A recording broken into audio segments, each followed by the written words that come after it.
Standing atop a building, the monarch wonders why that bastard Jin Woo is being so quiet. Well, there are 10 million soldiers combined with all the chaos, so facing them with barely over 100,000 is basically suicide. It's possible they've run away to the bottom of the abyss. More missiles rain down, causing a wave of explosions. Jet fighters call their hits, but can't visually confirm whether the target is down. Suddenly, a huge blast happens, and a dragon's eye appears glaring above the fighter. They all fly at the massive dragon monarch, who says he is bored before opening his mouth and blasting them all to hell. Meanwhile, in Jin Woo's castle, he sits upon his throne, peering up at the words, "My liege." Knowing it was written by Beru, he thanks him. Beru appears calling his liege, and Belian does the same, telling him it's too dangerous. Igris agrees, and Jin acknowledges that they're worried about his safety. But there are moments when you have to move even when you know the risk. Ashbourne, the former Shadow Monarch, said that he liked that aspect of Jin.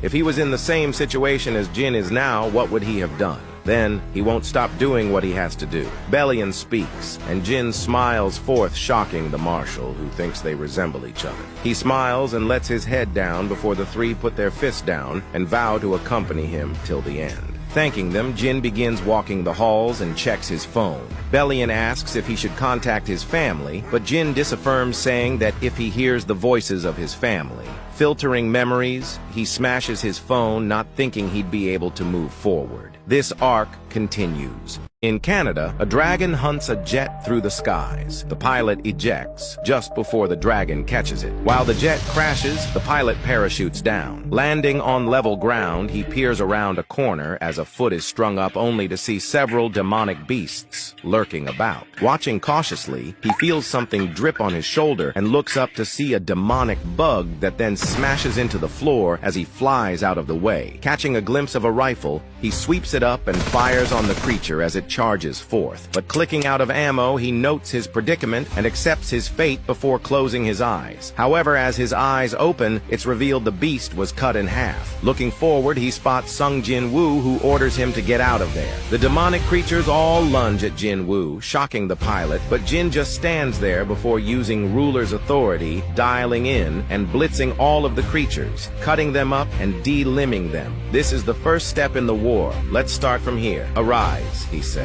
The creatures rise, and this arc continues. Informing them the Shadow Monarch has appeared on the eastern side. Yogamont asks if they should rally their entire forces and attack him, while Blondie says he can't feel his shadow army, so he is acting without. The Dragon Monarch wonders if he is planning on defeating all the troops here by himself and adding them to his army. It seems that he wants to avoid a direct fight and buy time. Shadow Monarch, what are you planning? An anchorman reports that as they lose contact with the hunter who want to stop the monsters, the U.S. Army has moved out to evacuate civilians and buy time. The chairman listens while pondering that the tragedy that's occurring across the world. The mighty U.S., who had gathered a majority of their forces in Canada to fight, is falling apart at the hands of those monsters. Right now, all they can do is hope for a miracle to happen. But what kind of miracle can stop those things? A miracle, he says. Please, do not forsake us, he pleads. Tens of thousands of new Shadow Warriors have been added to the Shadow Army, like an enormous tsunami that consumes everything. The shadows steadily overwhelm the battlefield. Blood and limbs fly as Jin carves up demonic beasts with a tornado attack. He slides to a halt, only to meet a giant's club that destroys a few buildings. But Jin bullets toward the giant, slicing his foot clean at the ankle in spectacular fashion. The Canada-made Shadow Army rush and overwhelm the giant. While the dog clamps on its neck, Jin looks up to a sky full of dragons. He wonders if the army of ruin started to move. However, he can't feel the Dragon Monarch, so he must not intend to move out yet. There's no need to be disappointed. There's a lot of time left. If he's hesitant to move out, he'll simply give him a reason to. He says, "Arise!" and the giant's arm bursts up,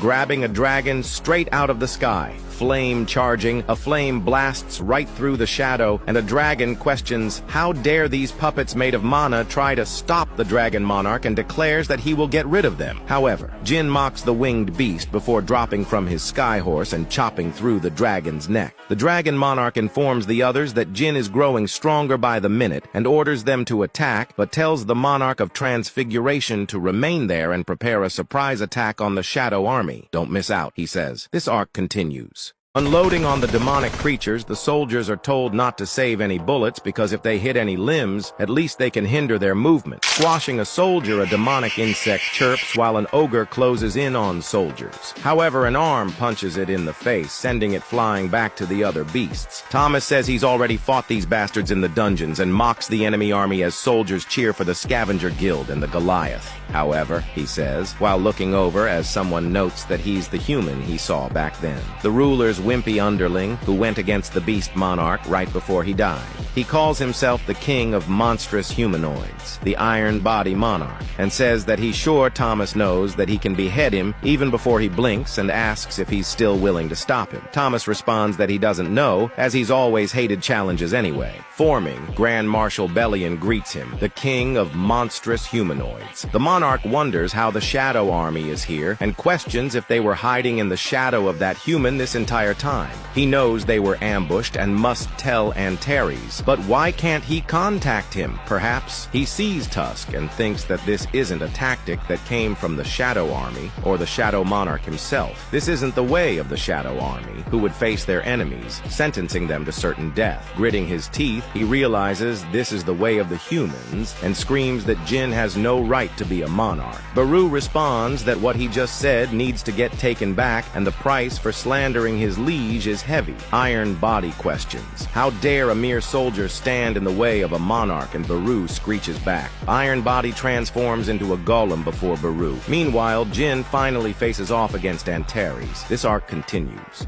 Standing before each other, Antares thinks that he can't get in contact with the monarch of Iron Body and questions if he betrayed him or it's part of Jin's sorcery. Breathing fire, he blasts a beam right at Jin Woo that burns through the whole block, leaving absolute devastation in its wake. Collecting himself, Antares looks up, noticing Jin in the sky, who says, "Arise." Demonic creatures and dragons pour from Jin Woo's shadow as Antares nonchalantly prepares. Liu Jigang discombobulates a giant and says that things like giants aren't much a problem as long as they're not fighting at sea. All the magic power over land is trembling. There are probably tens of thousands of hunters confronting endless numbers of magic beasts everywhere, especially since he can feel his entire body getting pricked by the magic power at this distance. Charging up, Antares slashes an attack that devastates the surrounding area. Standing among his flames, he asks if those good-for-nothing soldiers are all Jin has. He sent his main force to the monarch of Iron Body and tried to fight him with these mere troops. But looking over and noticing a gate as well as Jin Woo running, Antares launches toward him. Darting in and crossing through the gate, he is nonchalantly alarmed as he's surrounded by the entire Shadow Army. He realizes that Jin has already absorbed the troops of the monarch of Iron Body and corners his eyes to see Bellion and Beru have even taken him down. Noting Jin defeated the monarch of Iron Body's troops first, then came after him. Antares applauds him.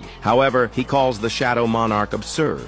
Yogamont looks down while floating before many gates. Jin might have thought that Antares would be the only on chasing after him, but he's wrong. These are the gates that the Monarch of Transfiguration, Yogamont, has prepared. By using these, he can summon as many of his troops as possible. Looks like he's completely crushed Jin's plans. The misjudgment of his will be the cause of his death. It is Jin Woo's loss. Though smirking, Jin cancels summons all his troops. Antares questions why he did that, concerned Jin has given up already. Well, after seeing the overwhelming difference between them, it's not strange for the Shadow Monarch to give up. Closing his eyes and focusing his power, Jin reopens with the face of a dragon, which shocks Antares. This arc continues. Stored in Kamisha's runestone is the skill that's the worst enemy of the dragon race. A roar from the soul that incapacitates everyone and drops them into despair, regardless of whether they're allies or foes. A shockwave screams through the battlefield, stunning dragons and monarchs. Antares understands if the dragons can't move, but he managed to render Yogamont incapable as well? "Follow me," Jin says while grabbing the dragon monarch. Antares wonders if it was all for this moment as shadows completely envelop him. him. At Jin's Castle Island, the two pop from a shadow bubble, and Jin explains that this is a place on the opposite side of the world from where his army is. Antares brains that an all-out war would be more advantageous to Jin if he had that many troops, but it would also eat up all his magic power much faster, and calls his plan to bring him here alone amazing. Questioning if that's his castle, Jin affirms, and the monarch said that considering it belongs to the Shadow Monarch, it's not that impressive. Even so, Jin says he thought that the castle would be perfect to commemorate Antares' death. The Dragon Monarch says that this fight would be about whether he can last until his troops find him or not. Facing off, Antares turns into a massive dragon, while Jin summons his shadow army. This arc continues.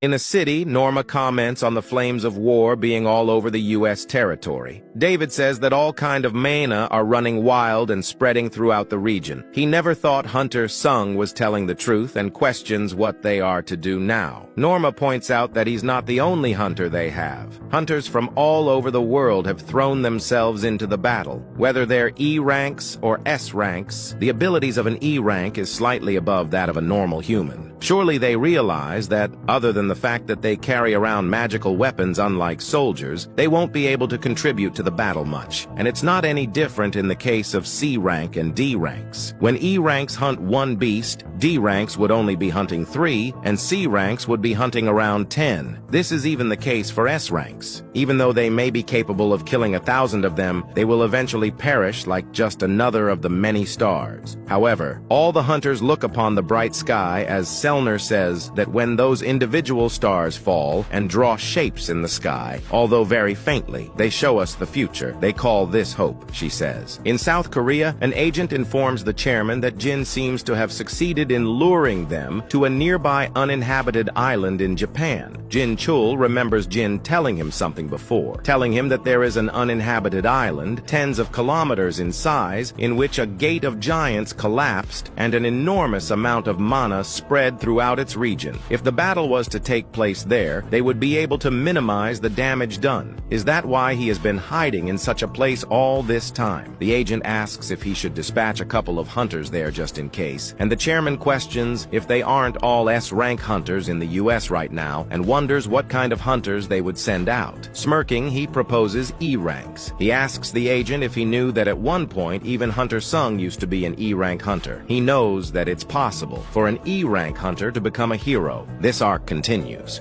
Antares charges a blast when his mouth is suddenly wrapped shut. Looking down, he sees Belian reeling him in as giants reach for the dragon and pin his neck to the ground. Tusk casts a telekinetic spell and slams his hand down further, pinning the massive monarch. Beru and Greed jump up and zoom down, smashing into the dragon's face, while Igris stands atop his head, stabbing his blade and electrocuting Antares. Jin flies above, thinking that it's working pretty well, but the monarch calls it amusing as he likes fights where he overwhelms the enemy with a significant difference in numbers. But he does find the opposite situation quite amusing. Jin spooks as Antares uses the true dragon fear. Shockwaves blow through the battlefield, pressuring shadows, as Jin realizes that the dragon fear attack from the King of the Dragons is disabling his control over the shadow soldiers and cancels summon. Charging up an attack, he fires an epically massive blast beam. Kaisel returns to the abyss as Jin screams for him to come back. The beam goes through the mountain, clears the whole island, and explodes miles offshore. The monarch stands tall, making clear this is the real thing. The avatar of destruction, who doesn't hesitate to sacrifice oneself for the sake of a raging war. The amalgam of blood, scream, madness, and destruction. A being created solely for the purpose of war. That is he, Antares, the king of dragons and the monarch of destruction. Jin thinks that the enormous amount of mana from when the king of giants died must have sunk into the ground, and yet it didn't last against that attack. Even undying soldiers would perish immediately if they were to take a direct hit of his breath. Antares transforms while telling the Shadow Monarch that he doesn't need to be nervous. When Jin grabbed his arm, he could have easily broken free, but he didn't, because Jin impressed him by driving him into a corner. and as a fellow monarch, he wanted to have a quiet conversation with him. If Jin Woo has inherited the previous Shadow Monarch's memories, then he must already know that their ultimate enemy isn't this world, but exists beyond the skies. The army of the rulers. Their only meaning in existence is to destroy the monarchs who were born within darkness, and the Shadow Monarch is not an exception to this. He was planning on eliminating him and preparing to fight with them, but he's changed his mind after seeing how Jin fights. He possesses a different set of talents compared to Ashbourne, and he saw their glorious victory using his talents. He tells Jin that if he wants him to let his family live, he will do so, and if he wants to preserve his country, he will do so as well. If he wishes for him and his soldiers to depart from this land, he will leave quietly, become the owner of this land. And he's not talking about the castle in the hills. He means the owner of the entire planet. He possesses such qualifications. Holding out his hand, Jin looks at it, then his face, as Antares says, that all he has to do is hold his hand. If they combine forces to defeat the soldiers of the rulers, his family, country, and this entire planet will regain peace and freedom. How about it, he asks. Jin opens his mouth before telling him not to make him laugh. He's expected to believe him when his eyes are screaming that he wants to kill Jin. Laughing as Jin prepares, Antares guesses that he couldn't hide it, and this was his final mercy to him. This arc continues. Antares transforms and swipes a massive dragon arm at Jin, which crushes the ground beneath him as he summons Kaisel. Transforming and turning his gaze, Antares blast breaths them in the sky. Jin commands Kaisel to go downwards toward the massive beam-firing beast, and jumps off his back, dialing in and activating a twirling attack before Bei blading down the monarch's neck. Falling back on Kaisel, he looks back, wondering if it didn't leave a single scratch. Antares says that he can't be hurt with something like that, and Jin tells Kaisel to get out of there, but the monarch uses dragon fear, effectively disabling Kaisel. Jin realizes the situation as Kaisel wraps his tail around him and slingshots him away to safety, just before getting blast-breathed by the monarch. Steam hisses on the shoreline as Antares says that he probably won't die by something like that. Jin jumps to his neck and grabs on with telekinesis, only to realize that his skin feels like magma. Rapidly stabbing him, Antares pulls his hand back to slap Jin. However, he dodges and says, "Arise," calling forth 3 sizable dragons. One bites Antares' neck, while the others breathe fire and blast him from both sides. Jin wonders if the fires of the ancient dragons that Belian used to lead ineffective against him, and notes that he's got unimaginably more power and defense compared to everyone he's fought so far. He can't use his usual way of fighting against the King of Dragons. He needs stronger power, a power that can defeat an armored mountain with only his bare hands. Wait! Armor! Jin focuses his power while Antares finishes burning through an ancient dragon and mocks his use of such a lowly shadow. Looking up, he wonders what the power of darkness is doing surrounding Jin Woo. Armor. He can use the power of the darkness to put on armor, to make a bigger and sturdier dark armor, to make it so big that every living thing in the world can see it. A massive storm of dark power swirls as Antares questions if it's astralization and call it impossible. The Shadow Monarch was originally one of the fragments of light, so they shouldn't have any other forms. That should be his original form. It can't be. Did that bastard summon the power of death onto Earth? How did he do that? He was just a normal human up until recently. How is he able to control the power of death to this extent? This is me, Jin thinks. This is the true strength that the Shadow Monarch Ashbourne has left for him. From within his body, from the inside of this enormous body, he can feel an incredible and unimaginable amount of power endlessly flowing through him. Antares realizes that Jin is someone who has spent a lot of his life living in the realm of the living and the dead. So that's why the Shadow Monarch Ashbourne was able to pass on such a power to a mere human. This human has been fighting a battle against himself all along, even before he received this power. For the sake of living, he must kill this bastard. He's too dangerous. Antares uses blast breath, and Jin puts his hand up, splitting it in half with a counterattack that electrocutes the Dragon Monarch. The two